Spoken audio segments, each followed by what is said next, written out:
الكل يعلم أن الحوثي وهذه الميليشيات المدعومة من إيران أقل وأذل من أن تسيطر على اليمنيين، ولكنها في الواقع أسقطت العاصمة واحتلت بعض المحافظات.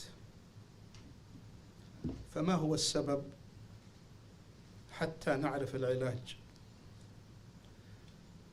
من أهم الأسباب في نظري أننا معاشر اليمنيين اختلفنا سياسيا، واختلفنا مناطقيا، واختلفنا قبليا، واختلفنا مذهبيا، فاستغل هذا الخلاف وسيطر على ما سيطر عليه، لأن الله يقول: ولا تنازعوا فتفشلوا وتذهب ريحكم. وهذا الذي حصل.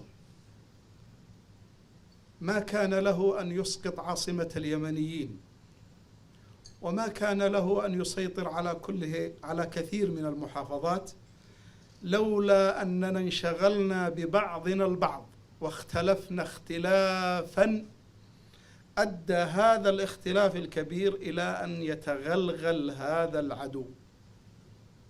ونحن ما دمنا في خلافنا السياسي، في خلافنا المناطقي، في خلافنا القبلي، في خلافنا المذهبي، فسيظل الحوثي يسرح ويمرح.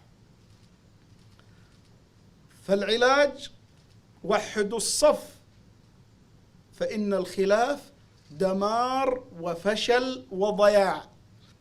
الحل إذا أردنا أن يهزم الحوثي، وسيهزم لا محالة بإذن الله، لأن اليمن أرض محمية محروسة، هي أرض مدد للإسلام والمسلمين، فلا يمكن أبدا أن يسيطر عليها من هو عدو الإسلام والمسلمين. لكن لابد أن نكون سبب ونتشرف ويشرفنا الله في حماية هذا البلد العظيم الذي هو مدد للإسلام، كما أخبر النبي الكريم. كيف يكون ذلك؟ بوحدة صفنا.